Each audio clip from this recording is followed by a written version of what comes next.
Hello friends, स्वागत है आप लोग का हमारे यूट्यूब चैनल अर्चना ऑनलाइन क्लासेस में।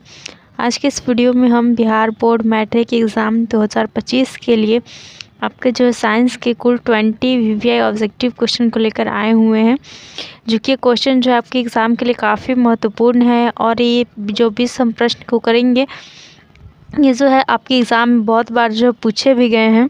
तो इन सभी क्वेश्चन को अगर आपको नहीं याद है तो ज़रूर याद कर लीजिएगा। तो चलिए शुरू करते हैं हम लोग आज के इस वीडियो को। तो देख सकते हैं यहाँ पर पहला प्रश्न हमारा है कि निम्न में कौन सा पर्यावरण अनुकूलन नहीं है, यानी कि कौन सा जो पर्यावरण के अनुकूलन नहीं है। तो यहाँ है पैदल चलना, साइकिल से चलना, मोटरसाइकिल से चलना, इनमें से कोई नहीं।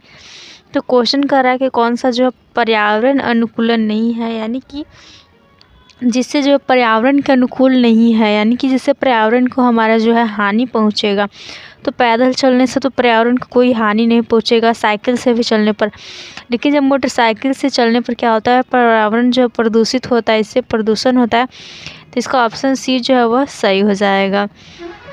नेक्स्ट आपका ऑक्सीजन के 2 परमाणुओं के बीच कितने आबंध बनते हैं। तो जब हम ऑक्सीजन के 2 परमाणु को इसको जो हमने पिछले वीडियो में भी देखा था, तो इसके बीच जो है डबल बॉन्ड लगता है, यानी कि 2 आबंध बनते हैं। अगर हम हाइड्रोजन के 2 परमाणु को ले तो इसके बीच जो है 1 आबंध होता है, सिंगल बॉन्ड लगता है। इसके अलावा आपको अगर नाइट्रोजन के 2 परमाणु को लेंगे तो इसके जो है साथ 3 जो है ट्रिपल बॉन्ड लगता है, 3 आबंध लगता है। तो यहाँ पर हमारा क्वेश्चन पूछ रहा है ऑक्सीजन के 2 परमाणुओं के बीच आबंध, यानी कि बॉन्ड का संख्या। तो ऑक्सीजन के 2 परमाणु के बीच जो है 2 आबंध बनते हैं, डबल बॉन्ड बनते हैं। तो इसका ऑप्शन बी जो है वह सही हो जाएगा। अब नेक्स्ट है कि निम्न में से कौन सा जो है स्वच्छ ऊर्जा स्रोत है। तो यहाँ पे ऑप्शन दिया आपका कोयला, लकड़ी, प्राकृतिक गैस और इनमें से सभी। तो अगर हम स्वच्छ ऊर्जा स्रोत की बात करें तो इसका जो है राइट आंसर हो जाएगा आपका प्राकृतिक गैस जो है एक स्वच्छ ऊर्जा स्रोत है, यानी कि इससे जो है हमारा स्वच्छ ऊर्जा से पर्यावरण को भी जो है कोई हानि नहीं पहुंचता है, जबकि लकड़ी से, कोयला से सबसे प्रदूषित होता है। तो इसका ऑप्शन सी सही हो जाएगा। नेक्स्ट है स्वपोषी पोषण के लिए क्या आवश्यक है। तो अगर हम स्वपोषी पोषण की बात करें तो स्वपोषी पोषण जो पौधों में होता है, और उसके लिए सूर्य का प्रकाश, कार्बन डाइऑक्साइड, क्लोरोफिल, ये सभी जो है मिट्टी होता है, आवश्यक होता है। तो इनमें से सभी, इसका ऑप्शन डी जो है वह सही हो जाएगा। अगला है यहाँ पर कि संगमरमर का रासायनिक सूत्र पूछा जा रहा है। तो संगमरमर का रासायनिक सूत्र जो है वो हो जाता है आपका CaCO3 कैल्शियम कार्बोनेट। जिसका ऑप्शन नंबर सी जो है वह सही हो जाएगा। ओके, नेक्स्ट क्वेश्चन यहाँ पर ओजोन परत किस हानिकारक विकिरण से पृथ्वी को सुरक्षा प्रदान करता है। तो अगर हम ओजोन परत की बात करें तो यह जो है पराबैंगनी किरणें जो होती है, जो कि अल्ट्रा वायलेट किरणें होती है, इनसे जो है पृथ्वी को सुरक्षा प्रदान करता है। तो इसका ऑप्शन सी जो है वह सही हो जाएगा। नेक्स्ट है निम्न में से कौन सा संबंध जो है सत्य है, यानी कि देख सकते हैं V= फॉर्मूला पूछ रहा है। तो ओम के नियम से हम सभी जानते हैं V= होता है IR। तो इसका जो ऑप्शन सी सही हो जाएगा। नेक्स्ट है कि किसी अंतरिक्ष यात्री को आकाश जो है कैसा प्रतीत होता है। तो कोई भी अंतरिक्ष यात्री होता है या फिर कोई भी जो है मतलब कि अंतरिक्ष में जाते हैं हम लोग, तो अंतरिक्ष में जो आकाश है वह काला प्रतीत होता है, क्योंकि वहाँ पर जो कोई भी वायुमंडल नहीं है। तो इसका ऑप्शन है सही हो जाएगा। नेक्स्ट है किसी लेंस द्वारा उत्पन्न आवर्धन का ऐसा मात्रक क्या होता है। तो याद रखना है आपको, जो आवर्धन होता है तो आवर्धन जो है इसका कोई मात्रक नहीं होता है, ठीक है। अपवर्तनांक का तो मात्रक होता है, सॉरी यहाँ पर आवर्धन जो इसका कोई मात्रक नहीं होता है, तो यह मात्रक विहीन होता है। तो 9 का डी जो ऑप्शन वह सही हो जाएगा।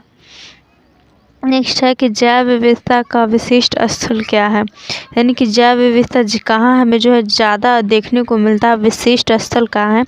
तो वह हो जाएगा यहाँ पर वन में, यानी कि वन यानी आपका जंगल में हो गया, वहाँ पर जैव विविधता ज़्यादा देखने को मिलता है। तो इसका ऑप्शन डी जो है वह सही हो जाएगा। अब नेक्स्ट क्वेश्चन है यहाँ पर कि एल्केन का सामान्य सूत्र क्या है। तो एल्केन का सामान्य सूत्र हो जाता है CnH2n+2। इसका ऑप्शन ये जो है सही हो जाएगा। इसके अलावा CnH2n यह जो है आपका एल्किन का सूत्र होता है, और CnH2n-2 यह एल्काइन का सूत्र हो जाता है। नेक्स्ट यहाँ पर कि निम्न में से कौन एकलिंगीय पुष्प है। तो एकलिंगीय पुष्प हो जाएगा यहाँ पर आपका वो हो जाएगा ऑप्शन नंबर सी, पपीता का फूल। पपीता जो होता है आपका एक लिंगी पौधा होता है, इसका पुष्प जो एक लिंगी पुष्प हो जाएगा। इसके अलावा जो गुड़हल हो गया, सरसों हो गया, गुलाब, ये जो आपका द्विलिंगी पुष्प हो जाता है। नेक्स्ट यहाँ पर निम्न में से कौन सा जीवाणु जनित रोग नहीं है? तो यहाँ पर अगर हम बात करें जीवाणु जनित रोग की, तो यहाँ पर पूछा जाए जीवाणु जनित रोग जो नहीं है, यानी कि बैक्टीरिया से होने वाला रोग, इनमें से ऑप्शंस में से कौन सा नहीं है? तो आपको जो गोनेरिया सिफिलिस होता है, यह जो है आपका जीवाणु के द्वारा होता है, लेकिन ये जो मस्सा होता है, यह जो है जीवाणु जनित रोग नहीं है। इसका ऑप्शन सी जो है वह सही हो जाएगा। नेक्स्ट है, निम्न में कौन सा उपधातु है? तो उपधातु हो जाता है आपका बोरोन हो जाता है, सिलिकॉन हो जाता है, जर्मेनियम हो जाता है, एस्टाटिन हो जाता है, एसबी यानी कि एंटीमनी हो जाता है, सेलेनियम हो जाता है और टेलेरियम हो जाता है। तो देख सकते हैं यहाँ पर कुल जो आपके 7 उपधातु होते हैं, तो इन सभी में से देख लीजिए आपका इस ऑप्शन में कौन जो मैच कर रहा है। तो जी यानी जर्मेनियम है, इसका ऑप्शन सी सही हो जाएगा। नेक्स्ट है, सामान्य अनुशीतलन रक्तदाब क्या होता है? तो ब्लड प्रेशर क्या होता है? ब्लड प्रेशर होता है 120/80 होता है, नॉर्मल जो होता है। तो सामान्य नॉर्मल ही पूछा जा रहा है। अनुशीतलन रक्तदाब यानी कि अनुशीतलन यानी हो गया आपका जो नीचे सबसे कम होता है, तो 80 हो जाएगा, जो कि 80 mm यहाँ दिया हुआ है, तो ऑप्शन है सही हो जाएगा इसका।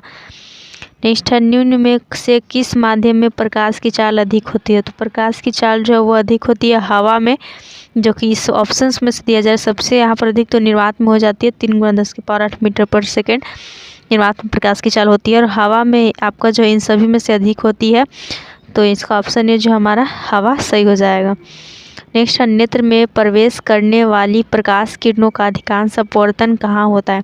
तो जो नेत्र में प्रवेश करती है प्रकाश की किरणें, तो इसका अधिकांश जो अपवर्तन हो जाता है वह अपवर्तन हो जाता है कॉर्निया के बाहरी सतह से ही, बाहरी पृष्ठ पर ही। तो इसका ऑप्शन है सही हो जाएगा। नेक्स्ट है, पादपों में पाया जाने वाला वृद्धि हार्मोन कौन सा है? तो पौधों में पाए जाने वाले अगर हम वृद्धि हार्मोन की बात करें, तो पौधों में पाया जाने वाला वृद्धि हार्मोन है जिब्रेलिन हार्मोन, जिसके कारण पौधों की लंबाई बढ़ती है। तो इसका ऑप्शन है सही हो जाएगा।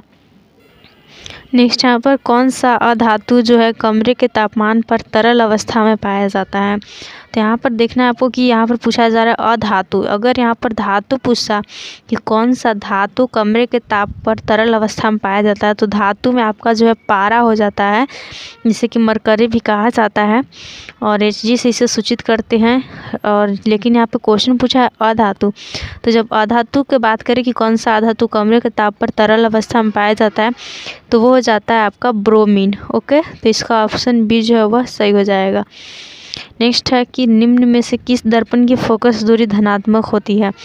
तो फोकस दूरी धनात्मक होती है उत्तल दर्पण की, तो इसका ऑप्शन बी सही हो जाएगा। और अवतल दर्पण की फोकस दूरी जो है निगेटिव यानी कि ऋणात्मक होती है। तो कुल 20 हमने क्वेश्चन कर लिए आपके साइंस के ऑल चैप्टर से। तो एंड करते हैं पर वीडियो को।